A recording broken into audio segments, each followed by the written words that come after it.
Iran தாங்கிட்ட இருக்கக்கூடிய ஆயுதங்களில் வெறும் 5% மட்டுமே இந்த 12 நாட்கள் போர் நடந்ததில்ல அதில் பயன்படுத்தியிருக்காங்க அப்படிங்கிற ரிப்போர்ட் வெளியாயிருக்கு.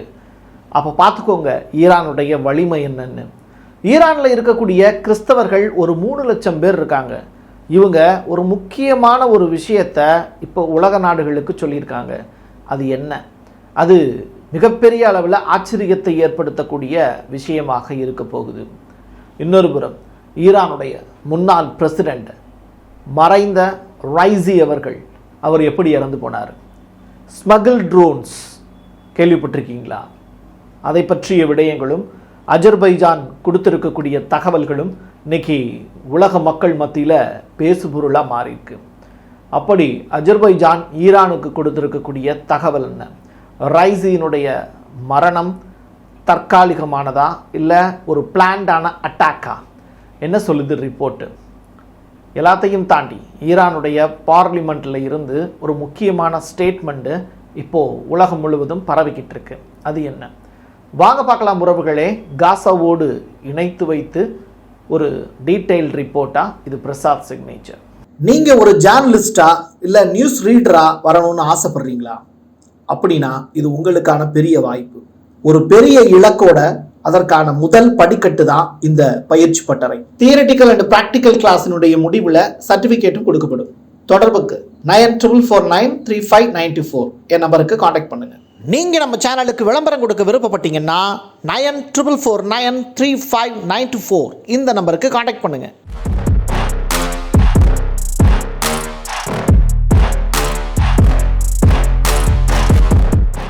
பிளாக் ஹோல் அப்படிம்பாங்க. அது எங்கே அப்படி இருக்குது அப்படின்னா அது வந்து ஈரானுடைய சிறைச்சாலைக்கு பேர். அது அங்கே தான் ஈரானுடைய அரசுக்கு எதிராக பேசிய பத்திரிகையாளர்கள் முதற்கொண்டு அரசுக்கு எதிராக செயல்பட்டதாக நினைக்கக்கூடிய வல்லாதிக்க சக்திகளுடைய நபர்கள் கூட அந்த இடத்துல வந்து தங்கியிருக்காங்க, சிறைபிடிச்சு வச்சுருக்காங்க அப்படிங்கிற ரிப்போர்ட்டு. ரொம்ப ரொம்ப இம்பார்ட்டண்டான ஒரு ஜெயில். அந்த ஜெயிலில் இஸ்ரேல் வந்து இந்த கடந்த 12 நாட்கள் நடந்ததில் போர், அதில் ஒரு பெரிய அட்டாக்கை நடத்தினாங்க. அதில் 71 சிறை கைதிகள் இறந்து போனாங்க. ஓடுறதுக்கு வழி இல்லை. அப்படிப்பட்ட நிகழ்வு அங்கே அரங்கேறிச்சு. அதுக்கான காரணம் என்னென்னா இஸ்ரேலில் இருக்கக்கூடிய ஐடிஎஃப் படையின் கட்டுப்பாட்டில் இருக்கக்கூடிய ஈரானிய கைதிகள் இருக்காங்கல்ல, அவங்க ஐடிஎஃப் அடி வாங்கிறத பார்த்து சிரித்தாங்க. அந்த வீடியோ கூட நம்ம பதிவு செஞ்சுருந்தோம். அதற்கு பழிவாங்கக்கூடிய வகையில் ஈரானில் இருக்கக்கூடிய சிறை கைதிகள் மீது இஸ்ரேலுடைய ஐடிஎஃப் படை தாக்குதல் நடத்தினது.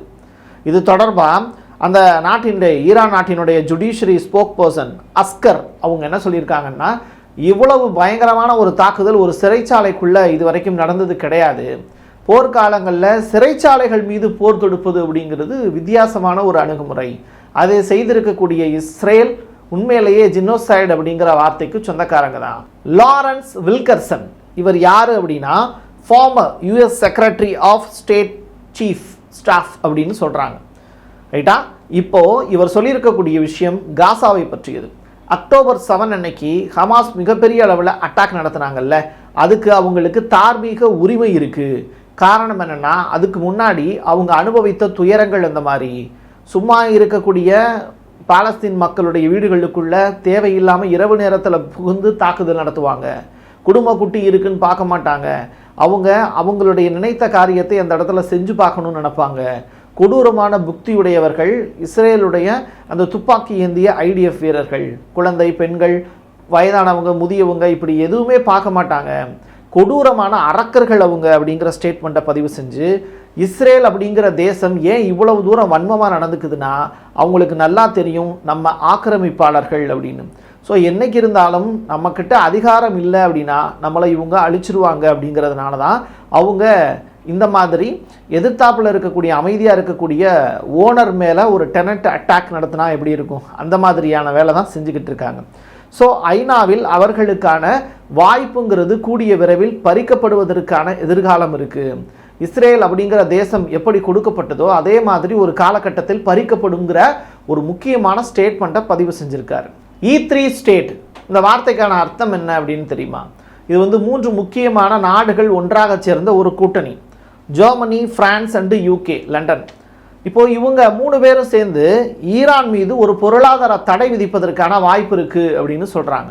ஏற்கனவே ஈரான் மீது ஏகப்பட்ட பொருளாதார தடைகள் இருக்குது. இவங்களோட ரெக்வஸ்ட் அடிப்படையில் ஐக்கிய நாடுகள் சபையில் அந்த ரெக்வஸ்ட் போச்சு அப்படின்னா அது ஈரானுக்கு மிகப்பெரிய அளவில் பின்னடைவாக பார்க்கப்படும் அப்படின்னு சொல்கிறாங்க. இருந்தாலும் யூரோப்பிய நாடுகளுடான வணிகத்தை முழுவதுமாக நிறுத்திவிட்டதுனால இனிமே நீ வயசுக்கு வந்தா என்ன வராட்டி என்ன அப்படிங்கிற கதையாக ஒரு ஜோக் வருமே, அது மாதிரி தான் இந்த 3 நாடுகளும் ஒன்றாக சேர்ந்து ஈரானுக்கு எதிராக இந்த பொருளாதார தடையை விதிப்பது தொடர்பாக ஐநாவில் போய் முறையிடுவது. அதான யதார்த்தமான உண்மை. மெக்டி சொக்பானி இவர் யாருன்னா ஈரானுடைய அம்பாசிடர். எந்த நாட்டுக்கு? அர்மேனியா அப்படிங்கிற நாட்டுக்கு. இவர் ஜூன் மாதம் 27ஆம் தேதி 2025ஆம் ஆண்டு ஒரு முக்கியமான ஸ்டேட்மெண்ட்டை உலகத்துக்கு சொல்லியிருக்கார். அது என்னன்னா, ஈரானுடைய முன்னாள் பிரசிடென்ட் ரைசி அவர்களுடைய மரணம் அப்படிங்கிறது தற்செயலானது அல்ல. அவருடைய விமானம் ஹெலிகாப்டர், மிக முக்கியமான தளபதிகளோடு அவர் பயணித்த அந்த ஹெலிகாப்டர் மவுண்டெயினில் மோதி, மலையில் மோதி கீழே விழுந்து அந்த ஒட்டுமொத்த சாப்பருமே கிராஷ் ஆன நிகழ்வுகளை நீங்கள் பார்த்துருப்பீங்க. ஸோ இந்த நிகழ்வு தற்செயல் அப்படின்னு எடுத்துக்க முடியல. எதை வச்சு அவர் அப்படி சொல்கிறாரு அப்படின்னா, ரைசியினுடைய மரணம் நிகழ்ந்தது மே மாதம் 19ஆம் தேதி 2024. தொடர்ச்சியாக ஈரான் அதர் கண்ட்ரீஸினுடைய ரிப்போர்ட் எல்லாத்தையும் வாங்கிட்டு இருக்கு. அதில் அஜர்பைஜான் கிட்ட இருந்து கிடைக்கக்கூடிய ரிப்போர்ட் மட்டும் வித்தியாசமான ரிப்போர்ட்டாக இருக்குது. காரணம் என்னென்னா, மொசாட்டினுடைய ட்ரோன் தாக்குதலை அஜர்பைஜான் அப்படிங்கிற நாடு அங்கீகரித்திருக்கலாம்.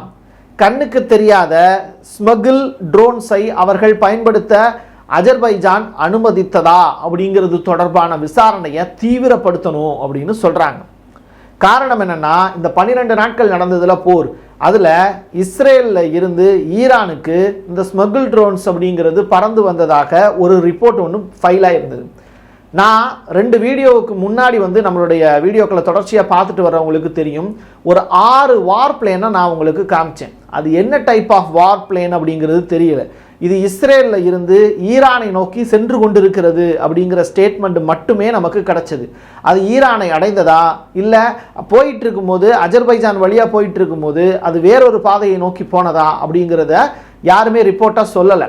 இப்போ அந்த 6 பிளேன் என்ன ஆச்சு அப்படிங்கிறது தெரியல. இப்படிப்பட்ட ஒரு விஷயங்களை எல்லாத்தையும் நமக்கே இந்த தகவல் கிடைக்குதுன்னா, ஒரு நாடாளக்கூடிய தலைவர்களுக்கு எவ்வளோ இன்ஃபர்மேஷன் அவங்களுக்கு கிடைக்கும். அப்போ அவங்க என்ன யோசிக்கிறாங்க, இது அஜர்பைஜான் வழியாக தான் இந்த ஸ்மகிள் ட்ரோன்ஸ் வந்துச்சு அப்படின்னா, இதே மாதிரியான ஒரு தாக்குதலை ரைசி அவர்கள் பயணத்தின் போது மேகமூட்டங்கள் சூழ்ந்திருக்கும் போது ஏன் மொசாட் அதை கணக்கு பண்ணி ரைசி அவர்களுடைய மரணத்துக்கு காரணமாக இருந்திருக்க கூடாது அப்படிங்கிற ஸ்டேட்மெண்ட்டை இப்போது இந்த மெக்டி அப்படிங்கிற அந்த அம்பாசிடர் முன்வைக்கிறார்.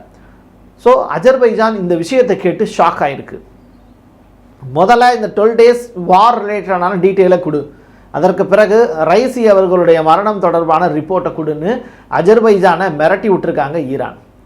துருக்கியும் அஜர்பைஜானுக்கு நெருக்கடி கொடுத்துக்கிட்டு இருக்கு அப்படிங்கிற தகவல் வெளியாயிருக்கு. ஈரானுடைய பிரிகேடர் ஜெனரல் நக்டி அப்படிங்கிற நபர் அவர் சொல்லியிருக்காரு, வெறும் 5% ஆயுதங்கள் மட்டுமே இந்த போரில் பயன்படுத்தியிருக்கு. எது 12 நாள் வாரில், மீதி 95% ஆயுதங்கள் இன்னும் பயன்பாட்டிலே இல்லாமல் தான் இருக்குது. அதெல்லாம் காட்டட்டா அப்படிங்கிற அளவுக்கு அவர் பேசியிருக்கார்.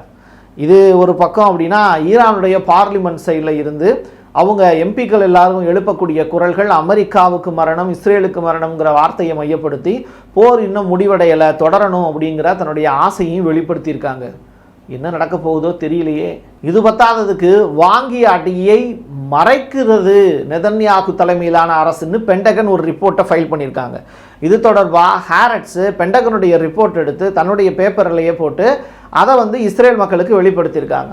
ஸோ நெதன்யாகு போய் சொல்கிறாரு, பார்த்துக்கோங்க அப்படிங்கிறது தான் அந்த ரிப்போர்ட்டு. 32 லக்ஸுரி பில்டிங்கு, மிலிட்ரி பேஸில் இருக்கக்கூடிய இடங்கள், மொசாட்டினுடைய ஆஃபீஸ் எல்லாமே சிதைக்கப்பட்டதை இஸ்ரேலிய மக்களுக்கு இன்ன வரைக்கும் சொல்லாமல் அவர் மறைச்சிக்கிட்டு இருக்காரு.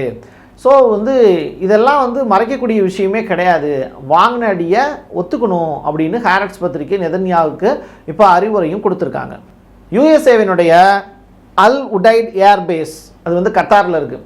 நம்ம தாக்குதல் நடந்த நிகழ்வுகள்லாம் உங்களுக்கு தெரியும் இல்லையா? ஸோ கத்தார் மீது ஏன் தாக்குதல் நடத்தினாங்க, ஈராக் மீது ஏன் தாக்குதல் நடத்தினாங்கிற விவரம்லாம் சொல்லப்பட்டது நம்ம பிரசாத் சிக்னேச்சரில். இப்படிப்பட்ட நிலையில் ஈரான் மறுபடியும் 2 முக்கியமான நாடுகளுக்கு எச்சரிக்கை விடுத்திருக்காங்க. ஒன்று யுஏஇ, இன்னொன்று பார்த்திங்கன்னா சவுதி அரேபியா. ஸோ இதுக்கு எதுக்கு இவ்வளவு பெரிய ஒரு எச்சரிக்கை விடணும் அப்படின்னா, அவங்களுடைய வான்வெளி தளமும் இஸ்ரேல் மற்றும் அமெரிக்காவுக்காக திறந்து விடப்பட்டு இருக்கிறது அப்படிங்கிற செய்தி. ஸோ அரபு நாடுகள் தொடர்ச்சியாக ஈரானுக்கு எதிரான செயல்களில் ஈடுபடக்கூடியது, அமெரிக்காவோடு பார்ட்னர்ஷிப் வச்சிருக்கிறது, இந்த விஷயங்கள்லாம் ஈரானுக்கு பிடிக்கல. ஸோ வார்ன் பண்ணியிருக்காங்க சவுதி அரேபியாவை. இப்படிப்பட்ட நிலையில் சவுதியினுடைய மன்னரும் சத்தமே இல்லாமல் அந்த வார்னிங்கை மட்டும் எடுத்துக்கிட்டு அது தொடர்பாக வெளி உலகத்துக்கு இன்னும் அவர் எதுவும் பேசாமலே இருக்கார். ஈரானுடைய இராணுவ தளபதி மௌசவி அவர் என்ன சொல்லியிருக்காருன்னா, இஸ்ரேலுடனான போர் நிறுத்தம் அப்படிங்கிறது நிறுத்தம் இருக்குல்ல, அது தற்காலிகமானது தான். போர் தொடங்கிறதுக்கு தான் தொடர்ச்சியாக ஈரானுடைய எம்பிக்கள் எல்லாரும் விரும்புகிறாங்க. இந்த இடம் ரொம்ப ரொம்ப முக்கியத்துவம் வாய்ந்தது. இப்படிப்பட்ட நிலையில் ஈரானில் இருக்கக்கூடிய மக்களுக்காகவும் அவங்க நல்லா இருக்கணும் அப்படிங்கிறதுக்காகவும் ஈரானில் மொத்தமாக இருக்கக்கூடிய 3 லட்சம் கிறிஸ்தவர்கள் ப்ரே பண்ணிக்கிட்டு இருக்காங்க அப்படிங்கிற ரிப்போர்ட் வெளியாயிருக்கு. 200 சர்ச் வந்து ஈரானில் இருக்குது. நீங்கள் நம்புவீங்களா என்னன்னு தெரியல. அந்த சர்ச்சுக்கு இதுவரைக்கும் எந்த விதமான பாதிப்பையும் அங்கே இருக்கக்கூடிய இஸ்லாமிய சகோதரர்கள் ஏற்படுத்தினதே கிடையாதாம். எவ்வளவு பெரிய ஷாக்கான ஒரு நியூஸ் பாருங்கள். நம்ம பக்கத்து மாநிலமாக இருக்கக்கூடிய ஆந்திராவில், ஏன் சீனாவில் கூட மாஸ்க் மீது அட்டாக்லாம் நடந்திருக்கு. இங்கே பக்கத்து மாநிலமாக இருக்கக்கூடிய ஆந்திராவில் கோயில்கள் இடிப்பு நடந்திருக்கு. தொடர்ச்சியாக மதங்களை தாண்டி மனிதத்தை நேசிங்க அப்படின்னு நம்ம சொன்னால் கூட அது ரிலேட்டடாக வந்து தவறான விஷயங்கள் தான் அரங்கேறிக்கிட்டு இருக்கு. அப்படி அரங்கேறக்கூடிய விடயங்கள் ஈரானில் ஒருபோதும் நடந்ததே இல்லை அப்படின்னு சொல்கிறாங்க. 200 சர்ச் இருக்குது, 3 லட்சம் கிறிஸ்தவர்கள் சந்தோஷமாக இங்கே வாழ்ந்துக்கிட்டு இருக்காங்களாம். அப்போது நீங்கள் மற்ற நாடுகளோடு ஒப்பிடும்போது அவங்க எந்த அளவுக்கு மேம்பட்ட பக்குவமான அறிவுடையோடு தன்னை நேசித்து வரக்கூடிய மக்களுக்கு அடைக்கலம் கொடுத்து வாழ்கிறாங்க பாருங்கள். இதே அமெரிக்காவை எடுத்துக்கோங்க, அகதின்னு சொல்லி உழைத்த மக்கள் எல்லாத்தையும் துரத்தி அடிச்சுக்கிட்டு இருக்காங்க இமிக்ரெண்ட் அப்படிங்கிற பேரில். ஸோ இதெல்லாம் நீங்கள் கம்பைன் பண்ணி பார்த்தீங்கன்னா ஏகாதிபத்தியம் தான்.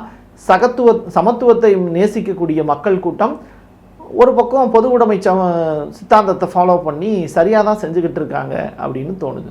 ட்ரம்ப் இப்போ ஒரு போஸ்ட் ஒன்று போட்டிருக்காரு. அது என்ன அப்படின்னா, காசாவில் ஒப்பந்தம் அப்படிங்கிறது நிறைவேறுவதற்கான காலகட்டம் நெருங்கிவிட்டது. இஸ்ரேலுடைய பிரதமர் நெதன்யாகவும் ஏற்றுக்கொண்டு விட்டார். கூடிய விரைவில் அந்த ஒப்பந்தத்தை ட்ரூத் சோஷியலில் நான் வெளியிடுவேன் அப்படிங்கிற வார்த்தையை பதிவு செஞ்சுருக்கார். இது சொல்லிக்கிட்டே தான் இருக்கார். பட் இது எப்போ வந்து அதுக்கான ஒப்பந்தம் நிறைவேறப் போகுது? ஹமாஸ் சைட்லேருந்து இன்ன வரைக்கும் எந்த ஸ்டேட்மெண்ட்டும் வரவே இல்லை. பிணைய கைதிகள் ஒரு 20 பேர் தான் உயிரோடு இருக்காங்களாம். மீதி இருக்கக்கூடிய 30 பேர் இறந்து போயிட்டாங்க. இறந்து போன உடல்கள் மட்டும் இருக்குது. அப்போது இவ்வளவு நிகழ்வுகள் அரங்கேறியதற்கு பிறகும் வந்து காசாவில் போர் நிறுத்தம் செய்வதற்கான வாய்ப்பை இஸ்ரேல் உருவாக்கி கொண்டு காசாவை சுதந்திரம் பெற்ற தேசமாக பாலஸ்தீன் அப்படிங்கிற அங்கீகாரம் கொடுக்குமா அப்படிங்கிற பெருத்த கேள்விகள் இருக்குது. அப்படி வந்து ஒரு நிகழ்வு நடந்ததுன்னா அதை அன்போடும் நம்ம வரவேற்கலாம். என் கையெழுத்து என் மக்களுக்கானது உறவுகளே. மீண்டும் ஒரு பதிவில் சந்திக்கலாம். நன்றி, வணக்கம். தென்னிந்தியாவின் கட்டடக்கலை ராஜாக்கள் creator constructions and north west interiors. குறைந்த விலையில் தரமான பொருட்களால உங்களோட கனவு இல்லத்தை பிரம்மாண்டமா கட்டி கொடுக்கறாங்க கிரியேட்டர் கன்ஸ்ட்ரக்ஷன். அதோட இன்டீரியர் டிசைனால உங்களோட வீட்டை அழகாக்குறாங்க north west interiors. Residential and commercial constructions சூப்பர்வா இருக்கணும்னா தொடர்புக்கு 72907999.